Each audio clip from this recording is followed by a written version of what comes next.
What is up, ladies and gentlemen? Yes, it is podcast day. Yes, it is. This is going to be a very, very fun podcast because it's unscripted. We normally have a little, bullet points, as you've seen if you watch it on YouTube. But today, it's going to be unscripted. Why? Because there's a little bit of everything going on right now, and which is very, very awesome compared to earlier this year where we had absolutely nothing going on. So we just decided to do everything off the cuff today because A, it's a lot of fun, and B, we wanted to. So sit back, relax. This is going to be an unscripted show, so Lord knows where it's going to take us. So let's just have some fun 2Ks and jump right into it. Now, you told me that you got something burning on your chest, something you want to get off your chest. So I figured, what the hell, let's start the show off with it because you're super excited, and some things happened this weekend that could possibly validate the bomb you're about to drop on 2K Nation. So have the floor, buddy, and just take it over. Yeah, well, I mean, it basically goes back from what I said last week when we were talking about college basketball. We were talking about who we kind of considered were the best team in the nation, the best, maybe the top three, and I kind of just went off and I talked about Baylor being who I thought was the best. And for majority of the season, I think that they have been the most impressive team to me. They kind of went through the same thing that Michigan went through, though, here recently, where they've been shut down because of COVID reasons. Mm-hmm. They weren't able to do anything as a team. And, unlike some of the other teams that have had to deal with that, like Michigan, like Villanova, those teams kind of came back and never really missed stride on anything.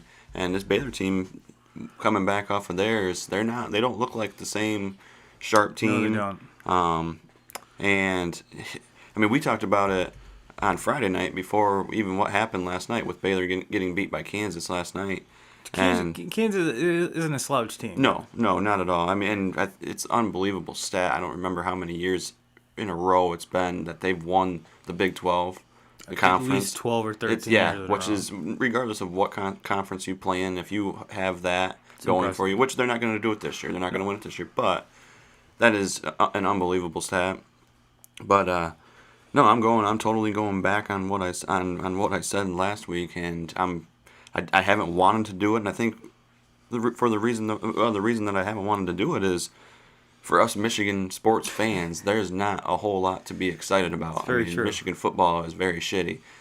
Detroit Lions fans, it's awful. Being a Pistons fan is not fun right now. For my whole life, Red Wings have kind of been the team that has been like, they always have something good there. Well, for the last 4, 5, 6 years, they haven't really been good there either. And so Michigan basketball, I feel like, is just kind of, they're like the saving grace for the entire state, for all of us sports fans. And I've been really, really scared to jump on that and start calling them the best team in college basketball. But as of right now, Michigan is the best team in college basketball. Well, now that you said it, they're not going to be. The Turbo and 2K's curse seems like it always happens. And they have a very, very tough schedule the rest of the way out. They play against Illinois and they play against Michigan State twice. And Michigan State's been playing some of the best basketball of anybody in the Big Ten right now. I was just going to parlay that off of your conversation with, did we write off Tom Izzo too early? Unfortunately. Because what's his name that does the bracketology over Lenardi has them as one of the last 4 in. And, we talked about the Blue Bloods and how it's kind of a down year for most of them. And Lenardi had Duke being one of the last 4 out. Now, I think Duke kind of cemented their not being in the tournament last night after dropping their game against Louisville. But stranger things have happened. There's still some time to play out, but as it sits yesterday, Michigan State would be in the tournament, and there's a couple other Big Ten teams that were in that bubble of being in and out. So it's going to be kind of interesting to see where everything goes, and I know it pains you to say it, but Izzo's got his boys playing pretty good. Mm-hmm. Took him a while to get everything bought into his system, but now that they're there, I think they I'm not saying they're gonna make a second weekend appearance in the tournament if they do happen to make it, but I could see them making a little bit of noise, But as far as I'm still sticking with my Baylor pick. Just so you and I can fight about it, but Michigan's probably one of the hottest teams in the country right now. Mm-hmm. I mean, they just had a big win over Indiana, which, not to say that Indiana's a powerhouse in the Big Ten, but they've made some noise.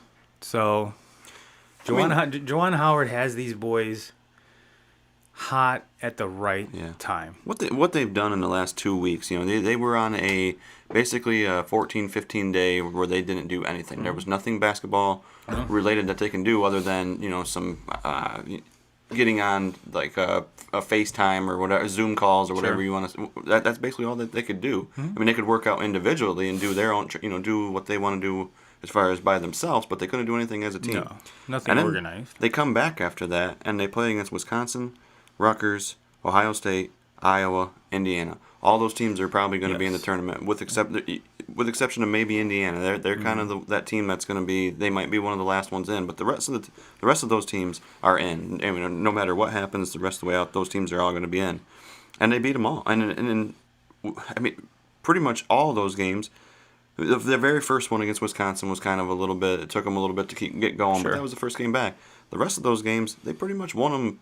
They led the whole way. I mean, the Ohio State game was close, but really Michigan had that game in control of that, basically from start to finish. And then Iowa, earlier this week, was just, I mean, Iowa's they're a top 10 team. They're a top 10 team. They locked down Garza. Yeah, and they basically shut Garza down. And is going to be the player of the year. And if it's not him, it's going to be a kid from Oklahoma State. It's going to come down to those two. But I think Garza will be when it's all said and done, will be that. And I mean, beat him by 20. I mean, beat him easy. It was an easy win for him. So what they've done, and going back even before they were shut down with some of these other really good teams, and a lot of good teams on their schedule that they just completely beat. Yeah. I mean, not even they have one knock on their entire schedule right now, and that's a loss to Minnesota. And at the end of Minnesota's really not that bad of a loss. I mean, Ohio State lost twice to them. Yeah. So and we've preached about this. The Big Ten's going to beat the shit out of each other, and with the run that Michigan's had after their quarantine, I expected them to drop a game. Mm-hmm. I really did. I figured it was going to be either Ohio State or Illinois, which is coming up, correct? Yep, Illinois is their next game. So, but Illinois had a tough one yesterday. Again, and it wasn't it was a very weird game the way it went back and forth, but hands down, as far as the Big Ten is concerned, there's no better team. There's no better team. Now, that's one of the cool parts about the tournament is, and it's, Michigan is definitely locked in for, was it a double bye in the Big Ten tournament? Mm-hmm. We didn't get the top couple seeds. So they'll have time to rest. They'll have time to get their shit together, when it comes time to that. And to be honest with you, even if they lose the Big Ten title, or the Big Ten tournament, they're still a number one seed in my mind. Mm-hmm. There is nothing unless they take a total shit down the stretch. They're a lock for number one seed. And if they didn't take a shit coming out of quarantine, this is it's their conference to lose. I guess you could say. But yeah, it's you can never, when it comes to Michigan State, you can never count them out. Mm. You can never count them out, and like you said, they have Michigan State coming down the pipe. So yeah, they're going to play against Michigan State twice in 3 days. Basically, they're going to play them back to back to end the season. I want to say they play on a Thursday, and then they play right back again on a Sunday. So quick turnaround. And before that, those 2 games, Michigan's got Illinois. So I mean, these next 3 games for them are going to be, in my opinion, if they are able to go 2-1, I think that's a win for them. Sure. Going, I mean. It's just the stretch of basketball that they've played for the last 3 weeks. They're playing against some really good teams, and to be undefeated up to this point is a very big accomplishment for them. But and winning handily. Yeah, that's the most impressive part to me, is just winning handily. Like they're it's hard to explain because they're just so hot in every aspect of the game. It's and they're getting contributions from everybody on the team. It's not like, you mentioned Cade Cunningham. He's the one that's carrying that Oklahoma State team. Mm-hmm. He's the reason that they're winning games, or they're going into overtime with these games, and because otherwise, there's one other scorer on that team, and that's it. Mm-hmm. But that's one of the reasons why they have 6 losses as well. But yeah. He is if you haven't had a chance to watch him, the kid is, he can beat you off the dribble. He's a shooter. He's a facilitator. He's a leader. And now they're putting him on the block and having him post up because the kid's 6'8". Mm-hmm. I really don't know it's hard to find a hole in this kid's game. So if you haven't caught him, please. He's worth a watch, and if you watch ESPN basketball, you're going to see plenty of Oklahoma State coming down the pike because like I said, he's a projected number 1 overall pick, and well deserved to whoever gets him. So, well, 2Ks subject to, I guess, in this unscripted show, which I probably should put that. I suck at this. I think the last thing I would say real quick about the Big Ten as a whole in that conference and how good that conference is I think the story of the teams at the top, the top 4, maybe 5 teams, is not really the big story to talk about right now. I think the big story is to talk about is those teams that are gonna kind of those bubble teams, if they're gonna be in the tournament. Some teams that maybe need to win a game or two in the conference tournament in order to make sure that they are going to have a spot, and don't put it up to the people that are putting these brackets together, because as much as I believe there's 11, I think there's 11 teams in the Big Ten that should be in there. I don't think they're going to get 11. I think they're going to get 10. Yep. And I think one of these teams is going to get left out. And with what Michigan State's been doing here in recent, I think they're in now. But I think it's going to be a team like Indiana and Minnesota. One of those teams is going to get screwed. Mm-hmm. And you look at Indiana; they have 2 wins. They have 2 wins against Iowa. They beat them both times they played. You look at Minnesota; they have 2 wins over Ohio State, and they have the win on Michigan. Yep. It's hard for that team. I cannot see that team, being left out. But for right now, Indiana could be the team that gets left out. And what's going to really piss me off is when a team like that gets left out, and then they put in a team from the Pac or something like that that just doesn't. And maybe looking at their record, they might have a better record. But when you actually look at who they've played and the strength of the schedule, there's no comparison. There's no comparison for these teams that are playing in the Big Ten and the who you're playing against every single night. I mean, you're playing against somebody even at the bottom of the list, Penn State, Northwestern. Those teams are going to play you good, and there's a chance that they're going to win. And so the Big Ten as a whole is it's such a tough conference. And I think too they might get kind of a bias because they do have so many teams that are going to get in. Absolutely. And it's going to be hard for the selection committee to kind of, you're right. The resume of the team of the Big Ten teams is very, very good, and it's going to be very good compared to other conferences.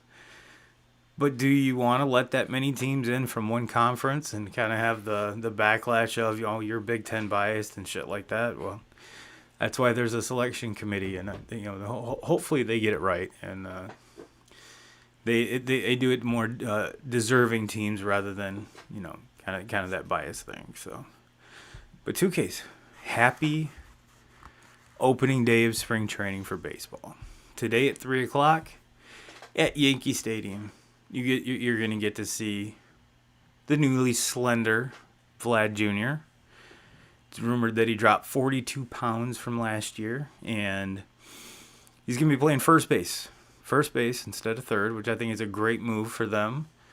I think his talents would be better off at first base rather than third, but yeah, it's going to be exciting and I guess today, what did they say? Sanchez, Judge, and LeMahieu are scheduled to play today. Vlad Jr., Bo Bichette, and Kevin Biggio are slated to play today. And they didn't go into who was going to start, but in spring training it doesn't really matter who fucking starts because all your big guys, they're going to be having bullpen sessions for the next week or so before they actually hit the mounds. You're probably going to see some kids that might not necessarily make the team, but just to get them warmed up and get them loosened up. So you know what that means is spring is right around the corner.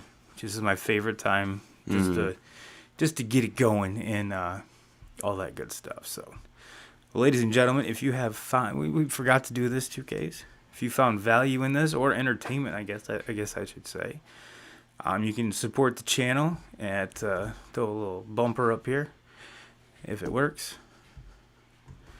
and it's buyturboabeer.com. You can help support the channel. It's $5 to buy 5, or you can buy multiple. We've had some folks drop 3 beers on us, and we most definitely appreciate the support. If you don't want to support it financially, just like, share, and comment, and subscribe. That means it just as much to us. So now that we got that out of the way, I had a bunch of other stuff that I wanted to talk to you about. Just trying to recap in my memory here. Anything off the dome that you want to bring up there, 2Ks? I mean, just how excited I am for baseball. Yeah. I mean, it's especially with all the moves and it's kind of weird that looking back on it, you know, we had the Trevor Bauer signing, which is probably monetarily the biggest one. Secondly is probably the DJ LeMahieu signing. But there wasn't a lot of the big blockbusters, like the Manny Machados and the Bryce Harpers. And it's going to be, I think, the offseason that we have, and we're going to be talking about next year, some of the big names. You're going to have some, and if you are a free agent at this time, it's not the best time because I hate to say it, but the billionaire owners think they're broke just because there weren't any fans last year. And there's only 60 games. And I guess looking forward, we are going to do a full season. And even at the game today, 2,500 fans in the stands, which is cool. It's a step in the right direction, especially when it's in New York. We brought it up before, East Coast bias. But the East Coast teams also know that a lot of the other franchises kind of piggyback off what they do. Especially with New York because, they've been such a hot spot for COVID. So it's good to see that at least the ball is rolling. It's going in the right direction. So I think and I'm pretty sure they're not doing the normal spring training down in, or maybe they are, I don't know, but down in Florida and Arizona, so we'll see how that goes. So it's kind of, to be honest with you, it kind of snuck up on me. Yeah, I didn't expect it. So yeah, I think that's what I'm looking forward the most is just we're getting back to a actual baseball season, a full season, and not to take anything away from last year. It was awesome because I think for a lot of us baseball fans, we were very worried about not having anything. Yeah. So that the fact that they were able to put something together, get a 60-game season in line, have the playoffs, and have the playoffs play out, and I really think that the best teams in baseball were playing against each other last year in the World Series, and it all worked out. But man, to have that full season back this year, watch everything. Baseball is it's not the managing is going to be different again. Last year in that 60-game season, you have to win. You have to win now. You can't afford to give games away. And now going back to to the normal season, I'm looking. That's the kind of baseball that I love. That's the you have to it's not just about what's going on in that necessarily that game, but you're looking ahead. You're looking at how you're going to use your bullpen, how you're going to use your rotation, how you're going to use your lineup, how you're going to keep everybody healthy, and it just. So many more things factor into your just day-to-day decisions in a full season, and that's what I love so much about baseball. There's so much strategy that goes into it. It's not just like with NBA where, obviously you're going to stick your best players out there every single day and just ride it. Baseball it's a game of chess. It's different. Yep, and I think with the 162, the teams are going to have more liberty to bring up unproven talent and kind of see what happens with them. So with your Tigers 2Ks, you have a lot to look forward to. Yeah, a lot. So we'll see. One of the things I look forward to the most, though, with for people that have been Tigers fans for a long, I've been my whole life, and say what you want to say about Miguel Cabrera, and I get it. The last 3-4 years they've been rough, and it's been injuries. Too, yes, and he's got a very, very good opportunity this year to get to 500 home runs and 3,000 hits, which. I mean, that's your super. As soon as he gets those milestones, you're a Hall of Famer. And I mean, I think he's a Hall of Famer. Regardless of what happens, he's one of the best players I've ever seen in my generation, especially hitter. And but for him to watch him go for that, I think he's like 12, 13 home runs away from 500, and then he's like 100 and I think he's like 140, 150 hits or something like that away from 3,000. So just huge milestones for him. I look forward to. Hopefully, watching better baseball on the field as far as these, and I think they're going to be better. I think they're improving. I think they were better last year. I'm excited about the AJ Hinch hire. Obviously, I'm excited about the staff that he's brought in. Yeah.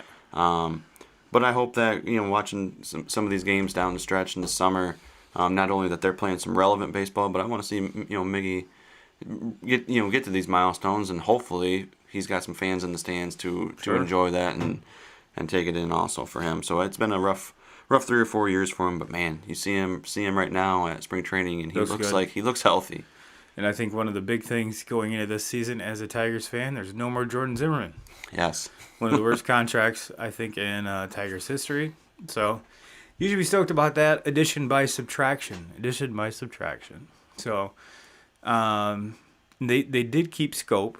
Am I correct? Yep. I love that. Obviously, the farm system is, for lack of better words, loaded. Mm-hmm. There's just one more step for a lot of these kids is the big leagues. Yep. They've done very, very well up to this point. We got to see Casey Mize. We got to see Scooble. Mm-hmm. So those are probably the two biggest pieces when it comes to the farm system. And I think a lot of folks expected Casey Mize just to walk in and dominate. But you know what? The upside for that kid is fucking unlimited.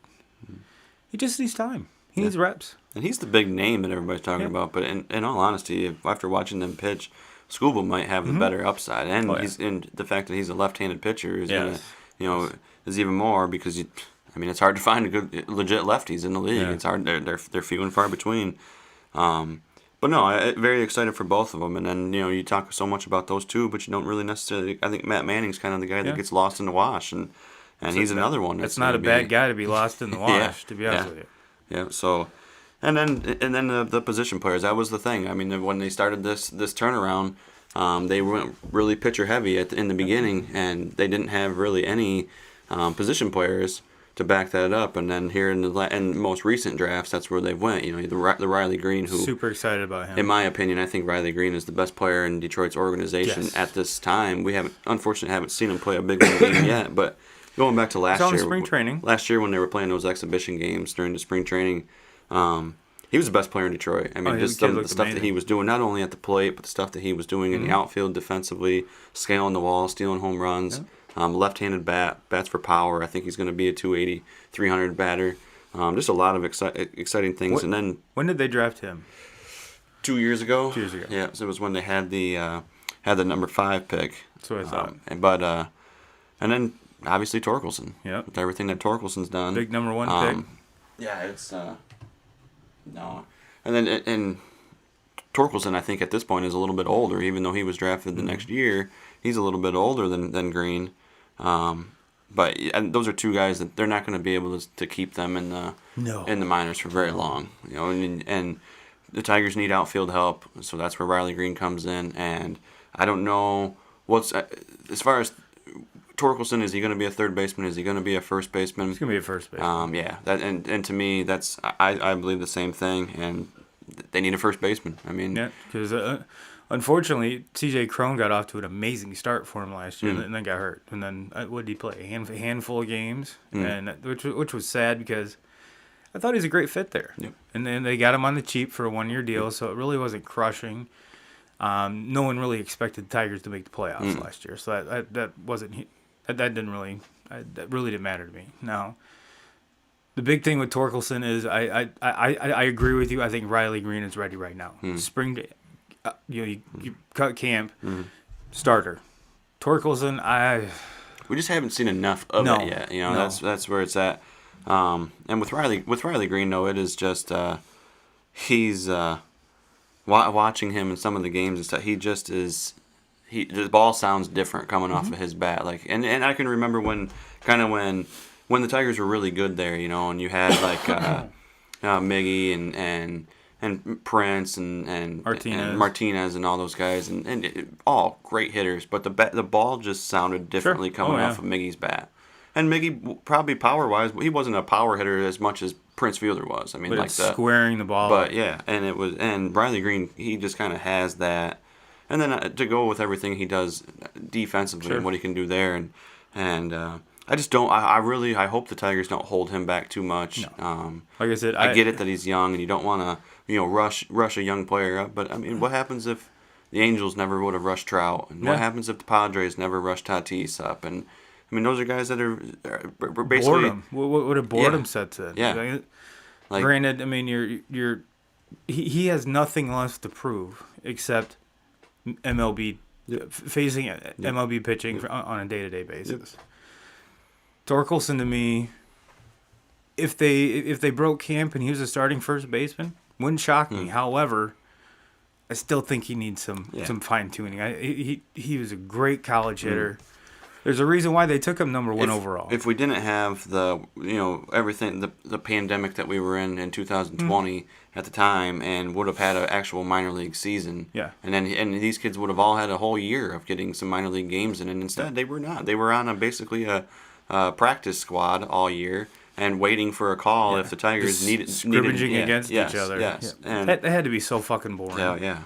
But if they would have had that, then we're possibly looking at two guys that are maybe ready to make a team out of spring training. To where I don't think they're going to rush things this year. I think they're going to allow some time, and but yeah, there's a lot of things to be excited about with them. And then internally, one of the Tigers' worst part of their teams, even when they were playoff teams, was their bullpen.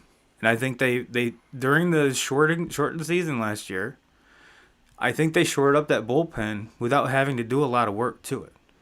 Out of nowhere, Buck Farmer becomes a legit 7th or 8th inning guy. And then what's his name that they had closing for him, the young kid? Soto? Yes, that kid looks fucking amazing. So. And Brian Garcia was another one that was very solid for them. Yes, and I don't know what clicked with a lot of these guys. I mean, especially Farmer. He started out as a starter, was kind of shaky. They moved into the bullpen, kind of shaky. Still have no idea how he throws the ball straight because he doesn't look at the glove when he's throwing it. No, looking at the goddamn foul pole behind him when he releases the ball. But something clicked in him last year, and he became extremely serviceable and is filling a role that the Tigers haven't really had. And then Soto, I mean, that kid was locked out. Yeah. I mean, did he come up through the system, or was he? So they filled a lot of holes, even though all these Tigers fans are like, oh, it was a throwaway season. Bullshit. There was a lot of kids or a lot of players in particular, I think that there was no pressure. No pressure, just go out and do your job. And especially, like I said, the bullpen, they filled holes to where they were gaping holes for a lot of years. And I was so stoked that they did not trade any of those guys just because they're what they need. The pieces fit exactly to what they needed. Now, going to the fielder side, the starting pitching is not going to be an issue at all. The only part is nailing down 5. Mm-hmm. And I think one of the wild cards is going to be just lost his name. Fulmer. Yeah. What do they do with him? Is he a starter? Is he a bullpen? Do they trade him? To judge him on what he did last year is unfair. You can't. Is unfair. Now that he's had a whole year plus, let's see what he can do in spring training. I think this is going to be a big spring training for him because, like we said, there's a lot of arms that the Tigers have that are coming up that they want to see. I think obviously Skubal and Mize are going to break camp with the team. So where does Michael Fulmer fit in? Where does a lot of these other dudes fit in? Yeah, I mean they just signed Matthew Boyd. They signed Julio Teheran just last week. I mean a guy that was a weird signing. 6-7 years in Atlanta, was Atlanta's ace there for years. I mean a very good pitcher. Had a terrible year last year, but a short season. It's hard to get a good gauge on that. And I think the Tigers signed him on a minor league contract. There's nothing to lose here, and maybe shows up spring training, is healthy, everything is going well. He might be a guy that's a 4th or 5th guy in the rotation. I mean, or a trade piece moving forward. Yep. So there's definitely a lot. There's a lot of question marks in Detroit. However, they're good question marks. Mm-hmm. It's at some positions you have an abundance of wealth. At some positions, I mean, they're obviously the farm system. These kids are biting and clawing to get into, strap them up for the big league team, which I don't blame them. So it's going to be interesting to see how AJ Hinch and his team his group manage this extremely young roster. Now we've talked about this at great lengths that it seems like every team in the major leagues is going younger. Mm-hmm. But usually it's 2 or 3 players, 4 players. You look at the Blue Jays. Their infield is pretty much young as shit. Mm-hmm. This is the whole Tigers team. Mm-hmm. Whole team. I mean, Miggy's obviously the vet that's going to lead the team. Who else? I mean, it's going to be interesting to see. Hinch has got his work cut out for him. But if you look back at the Astros team that he, cheating aside. Yeah, I mean, he was there when all of these kids were brought up. So has he done it? Yes. Can you do it again? I don't see why not. Mm-hmm. Not with this talent. And it's not like the Tigers have mediocre talent at all these spots. They're really good. They just need reps. Mm-hmm. They just need reps. So I think that they have the right man for the job, I think, for sure. So it'll be interesting to see.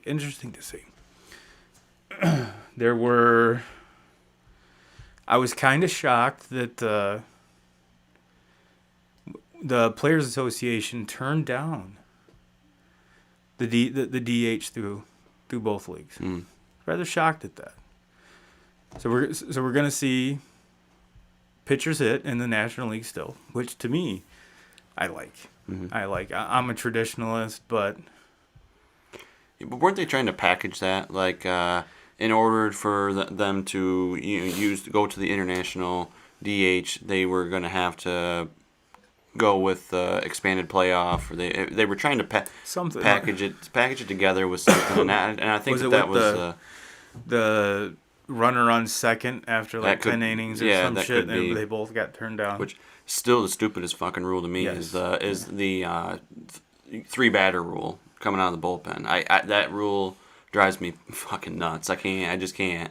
But I understand, and especially it's a lot of bookkeeping too. But did it really make a difference? No.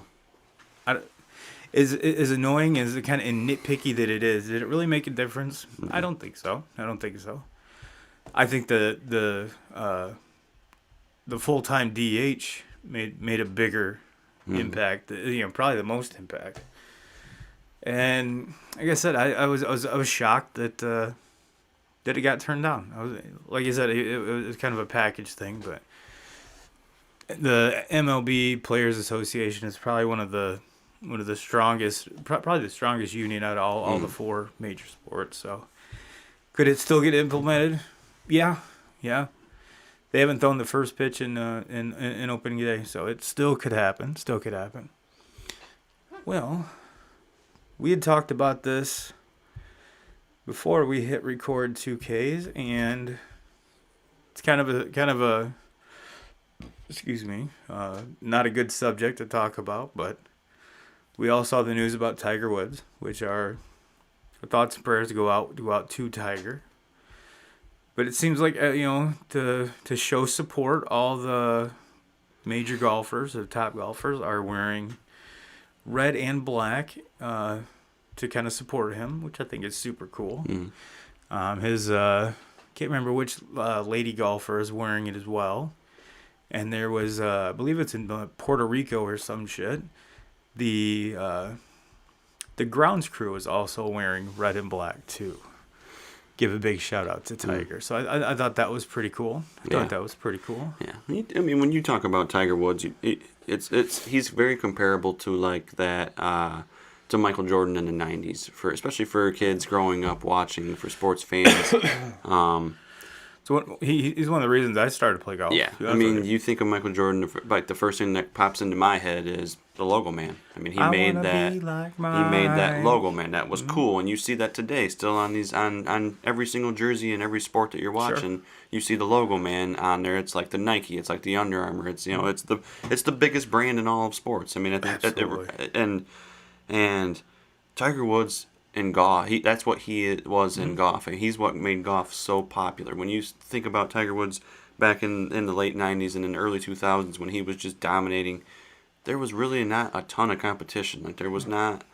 And now today, when you turn on golf, there's 18, 20 different kids up there that all have an opportunity to go win this week. Win that weekend or win that tournament. He's made it so popular, and I think and it's obvious. It's these kids that were growing up watching and idolizing this guy who made golf cool, because golf wasn't quote unquote cool. It was an old guy sport. Yes, exactly.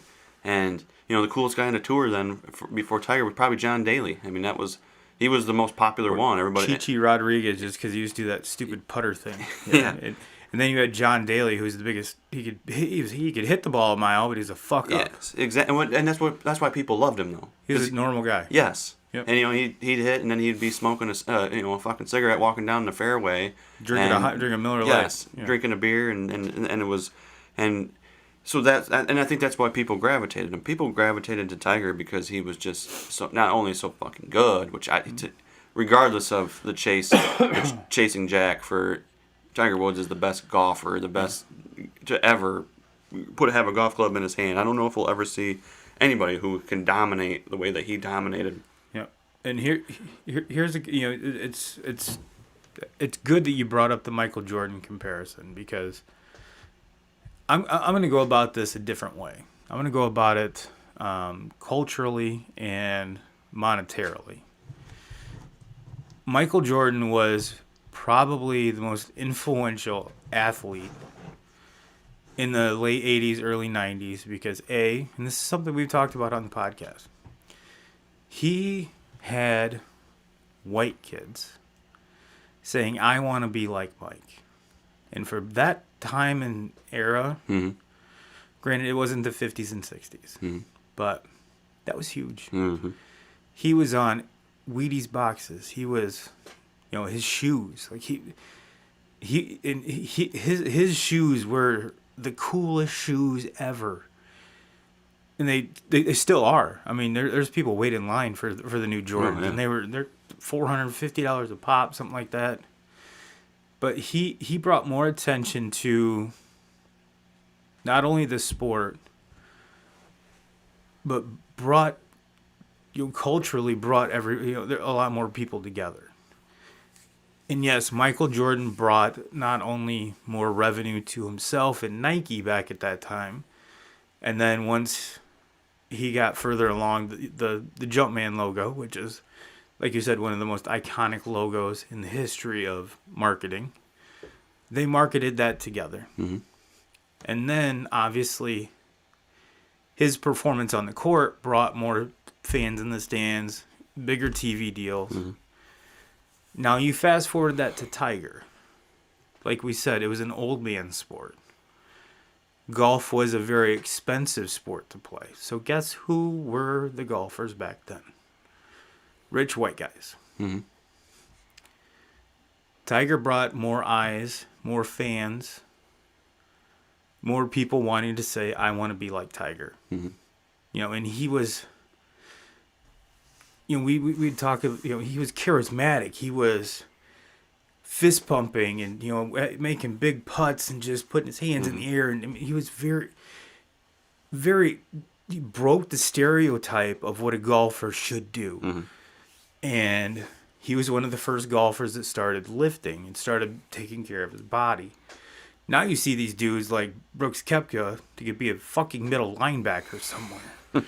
And so he revolutionized how competitive golf should be, for one. For two, he revolutionized how us, regular dudes, golf. He had the Tiger Woods logo, which I couldn't remember any other golfer having their own logo back then. That TW was on everything Nike. Nike started making clubs. Nike started making apparel. Nike started making shoes, balls, you name it. Now, of course, that's changed where they stopped they still do the clothing and the apparel, but none of the gear, so to speak. But yeah, if there was no Tiger, I think we would still see great. It would have come along as far as the physical fitness, taking care of your body. Yeah. But the most important thing that Tiger did to golf, tournament golf, and when all of these guys can thank Tiger, is when they win now, their pocketbook is probably 10 times as much as it was if Tiger would have never, because Tiger brought that much money. Mm-hmm. And your dad and the boys go down to one of the tournaments, right? Yeah. And Memorial. Dublin, Ohio. Yeah, and you've went with them, right? Yep. So you've seen the gallery. You've seen how many fucking people there are. Mm-hmm. You've seen the droves that follow Tiger. Mm. There's not one other golfer and this was at the time. This is probably 8 years ago. I mean, I had just turned 21 or maybe 22, and at the time, McIlroy was just kind of starting. He was just kind of starting to win some tournaments. There was no Ricky Fowler. There was no Koepka. Ricky was playing, but he wasn't. He hadn't won anything yet. Nobody had really. He was wearing. I think the only thing that people talked about with him was he was wearing pink pants and stuff like that. Yes. And I want to say, well, I know that Matt Kuchar is the one that won that week, and you could walk up and get within almost me to you away from him anytime you wanted at a tee box or something. You could do it. And he was the leader of the tournament. And you could do the same thing with McIlroy. You could do the same thing with any golfer that you wanted. Except Tiger. Tiger Woods, when the day that I was there, I think he was 7 or 8 over par. I mean, wasn't even in contention. He was going to miss the cut. He was out. And you could not get anywhere even close. And they'd start pulling the ropes, whenever he'd finish up there, and they'd pull the ropes and kind of start letting people through to get up there, get around his fairway shot or get away around his, his second shot into the green. And it was like a freaking stampede going through. Oh, sure. I mean, like, if you weren't watching, you were going to get ran over. And then if you fell, like, people were just going to keep stepping on you because nobody was going to stop and try to lose, like, the opportunity to see Tiger Woods' next shot into the green, which he wasn't even playing. I mean, he was playing like shit. Like, I never saw him hit one good shot. The one time I saw him, he was in a fairway bunker, and all you could see was the top of his hat because he was so deep down in the bunker that you couldn't even see him. But no, everybody just wanted to be around him, and the way that the fans and everybody just gravitated to that guy, it was unbelievable. Somebody that wasn't even, he was going to miss the cut and wasn't going to be there on Saturday and Sunday, but yet he was the only thing that mattered to 80% of the gallery there that day, and it was unbelievable. Yeah, and Matt Kuchar's mom was probably the only one that followed him. Yeah, so, but no, and that just goes to prove my point. And so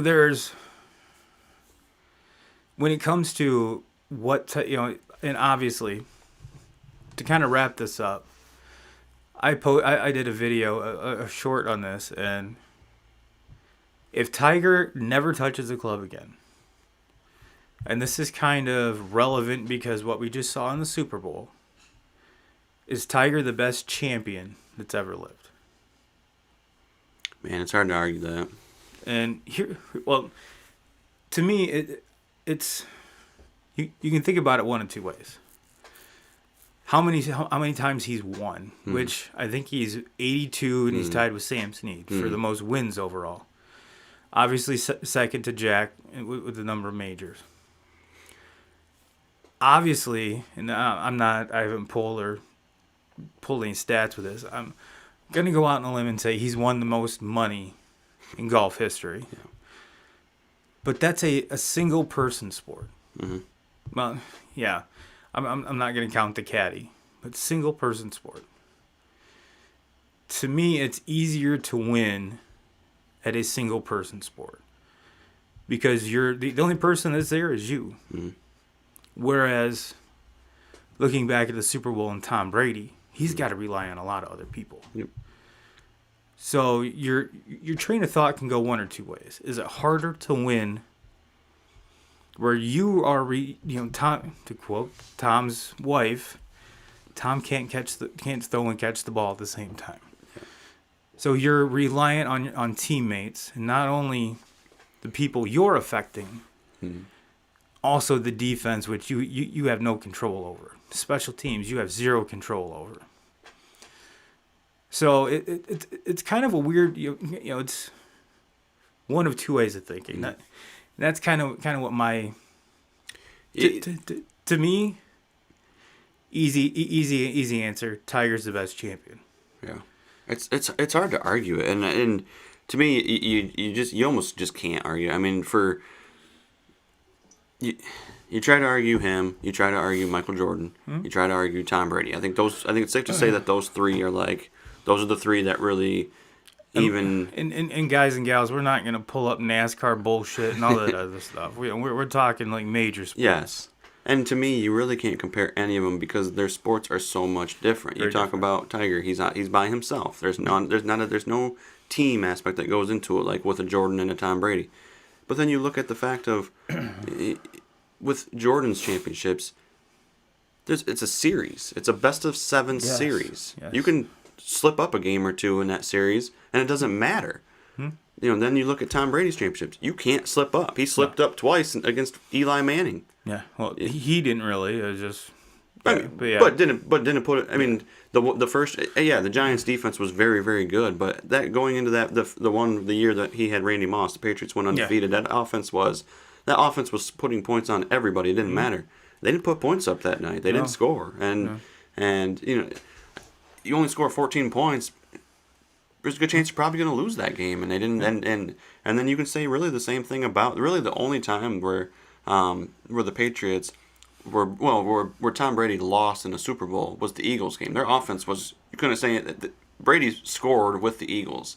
The Eagles' defense was just a little bit better that night than they made one more play. Yes, that's because both him and Nick Foles threw for over 450 yards, both of them. But getting back to Tiger, comparing to the other two, there's only a limited amount of people that you have that have the ability to beat you. There's only so many football teams, only so many basketball teams. How many other fuckers are there playing golf that day or that weekend?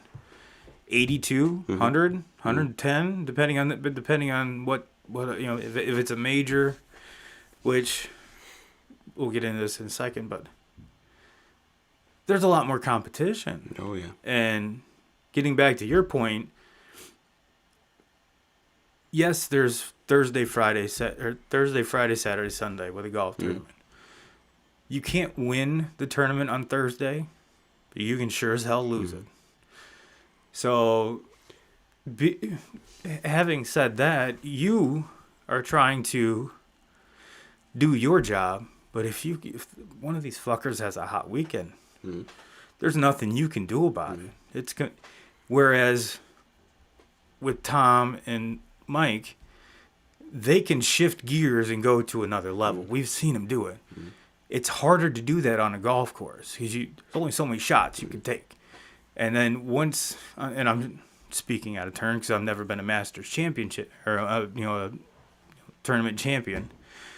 A lot of times when you try to amp it up, that's when shit goes wrong. You're pressing, and that's when your shots just go all over the place. So, just another thing to think about. You talked about earlier is it easier when you're to win a championship or to be a champion when you're by yourself and not in the team?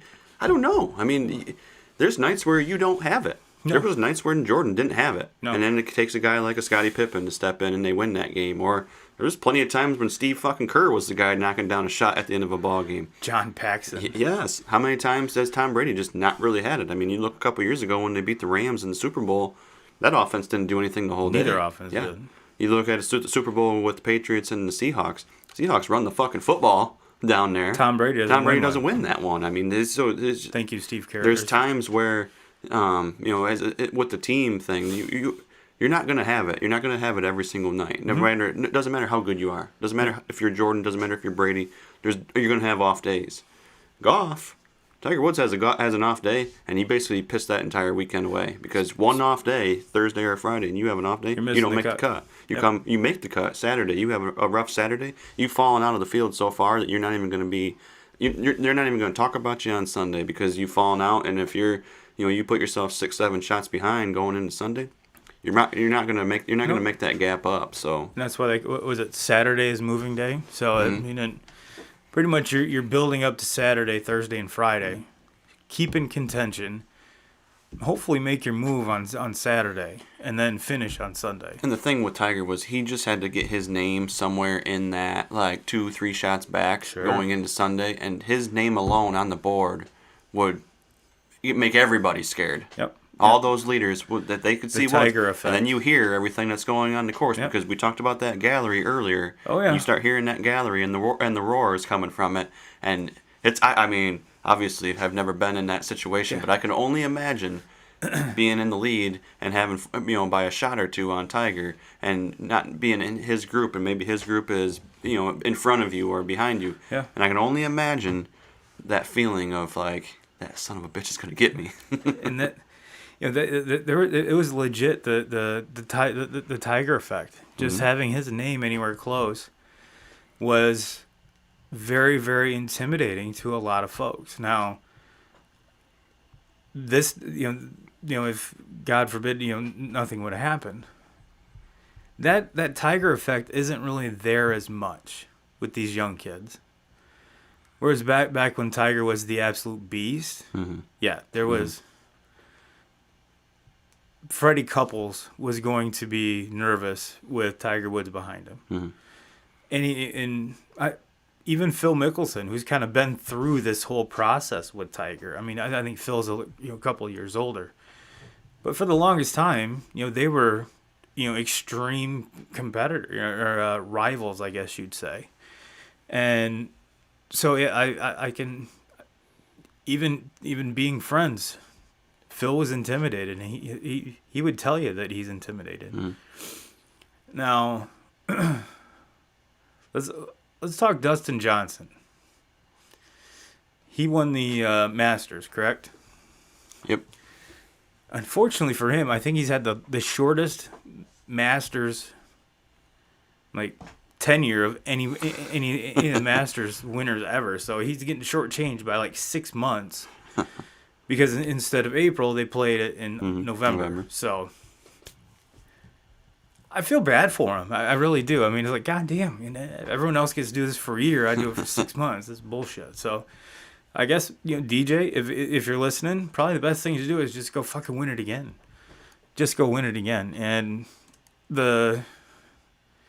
the Tiger fan in me obviously is disappointed that we're not going to be able to see him at the Masters because he's pulled some cool shit off at the Masters. That was his last major win was at the Masters, correct? Mm-hmm. So it's going to be weird not having him there, but it's understandable. So, but yes, Masters in April. That is one of the things that for me that spring is here. Yeah, spring is here. Now, speaking of golf 2Ks, what's killing me is I got a new driver. I haven't bought a new golf club in 20 years. And Jake Berg, our resident golf expert, says, "Oh, what'd you get? I said, "I got a Titleist driver." He's like, "All right." Well, what is it? I don't fucking know. Golf club's 10 years old. He's like, "You didn't buy a new one?" I'm like, "Gee, no." No, I got it on special on I think I paid $25 for it. But so I'm excited to hit it. I just need to get Schoolcraft and get a bucket because my swing needs at least a couple buckets, but I want to play with my new toy. So, and for those of you that I didn't want to make it the show about this because if I do want to say thank you to everyone that reacted on my post about my being newly engaged. Yes, congratulations. Yeah, thank you. I did want to thank everybody, but like I said, I didn't want to make the whole show about it.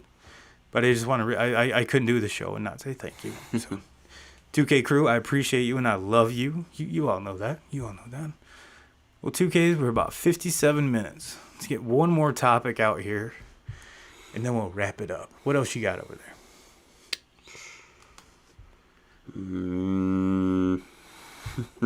We've covered baseball. We've covered college basketball. Covered Tiger. Nothing's really going on NFL-wise right now. I'll talk NBA. Wait, that probably the thing that pops off in my mind is Bradley Beal going to be on the Wizards for the whole year? I don't think there's any way he can be. To me, hands down, I shouldn't say this, but he's on my MVP list for sure. Sneakily, Steph Curry is entering that realm because the dude has just fucking gone off. Mm-hmm. He set the record in February for the most three-pointers made in a month. LeBron and the Lakers are desperately missing AD. Mm-hmm. But yeah, that's. I feel bad for Bradley Beal. I really do. He's the only one that's actually trying to play on that team, and he's balling out. I mean, I think I saw a stat. He's up around 30 points a game. Mm-hmm. He's had 50 and 60-point games, and they still lose. If I was him in the locker room, I would be beating everyone's fucking ass in the locker room after I dropped 60. What the fuck are you guys doing? Can you grab a rebound? Can you make a fucking shot? I can't do it all by myself. I'm damn sure trying. Mm-hmm. But come on, dudes. Come on. Yeah, to me, with him, it's got to be frustrating. Like, what are we even doing as a franchise here? Why did we bring Russell Westbrook, who I think it's safe to say Russell Westbrook is just not... He's been injury-prone and he's been lackluster. That, and what has he done his entire career? He's never been able to carry a team. Triple-doubles. That is, as far as the numbers for Russell Westbrook, for sure. Great. But they're not translating to very many wins. No. And with the exception of when he still had KD there... Yeah. That was when they were winning games. And even it was so frustrating watching him then because he was taking so many shots away from KD. Yeah. Because he was trying to get his 20 shots a night. And it was just... He's just one of those ones. When you look at the box score, you're like, damn, that dude's pretty good. But then when you actually watch him play, it's like... He hunts his shots the whole night. And he gets... And so, yeah, the numbers obviously are going to be there. But he's not efficient. There's nothing efficient about his game at all. And then just the Wizards as a whole. I mean, for basically ever, they've never been anything. So I don't think there's any way that Beal's gonna be there at the end of the season. I think he's and he hasn't really shied away from. Not that he's come out and said that he wants to be out of there, but he hasn't shied away from saying, kind of knocking them as a team, knocking them as a franchise. Of course. Kind of giving the hint, like, let's get something in the works here. Yeah. Picture where you work and you're doing 99% of the work while someone else sits there and fucks around. Of course you're going to be upset. Of course you're going to say something to management. It doesn't matter what type of profession you're in. That's going to happen. Mm-hmm. It just so happens that this is a NBA team that has a lot of media attention around it. That's the only reason why this gained legs at all. But so, and also with you brought up KD. He's out until after the All-Star break, which I made a video about and had to pull it down from YouTube because mentioned the C word, and in my opinion, the All-Star game's a joke. None of the big time dudes want to play in it. They're having it done in a bubble, which is fine, but there's going to be at least one or two dudes that test positive from either team, hands down. So are you going to quarantine everyone that played in the All-Star game for 2 weeks? Seems stupid. And then, I didn't even think about this, but they're going to have fans. Mm-hmm. So the fans are going to bring in all their yuckiness, even though they're going to be wearing masks and be 6 feet apart, which we all know there's really no way to enforce that on a herd of people. Because I can't remember the number of people it's going to be there, but is it worth it? Is it worth getting all these? And then on top of that, the dunk contest is going to be at halftime. Is halftime going to be a fucking hour? Because that's what a dunk contest is. And to be honest with you, I think there's been one dude in the past 5 years that I could tell you who he was in the dunk contest. And so yeah, I'm not watching. I'm protesting the All-Star Game 2Ks on a couple of reasons. Why I think it's stupid, and B, YouTube messed with my video, so doubly doing it. So yeah, my NBA take real quick before we're done is let's talk about Utah, the Jazz. I mean, they're the best team in the NBA. They're the best team in the NBA, and unfortunately, all we hear about are the Lakers and Brooklyn. And, some of those big market teams, but nobody's even talking about the Utah Jazz, who have, I was just looking, they have 6 guys in their lineup that are averaging, double figures as far as points. And with the exception of, Donovan Mitchell, he's their best player. He's the franchise guy there. But they're just that team is so well put together. And from top to bottom, and they have everything. They play very good defense. They are so efficient offensively. They don't have the players like a LeBron James or a Kevin Durant or a James Harden. High-priced talent. Yes, exactly. But a couple of the games I've watched them play, they're a fun team to watch. They just flat out know how to play. And unfortunately, they're in Utah. Mm-hmm. Had they been in LA or the East Coast bias, like we said. And Devin Booker and the Suns playing very good basketball. And if you want a little sneak peek inside, buy Devin Booker rookie cards. They're cheap as fuck right now, and the dude's gonna be a beast. Mm-hmm. I think we're just scratching the surface on how good this kid's gonna be. So, words of wisdom from Turbo. So, 2Ks. Anything else you want to bring up here? No, sir. It's been a fun show. I like these. I gave it a title so we can do these, not frequently, but every now and again, just so we can kind of relax, shoot the shit. And to be honest with you, 2K Crew, this is what him and I do when we're sitting at his house drinking beers. The only difference is we're not watching card break videos. We're sitting here talking with you guys. So this is what we do. This is nothing ordinary, nothing out of the ordinary. There we go. But 2K Crew, you guys have a fantastic week. Hope you all are well and safe and healthy. And as always, Jim Rome, we're coming for you.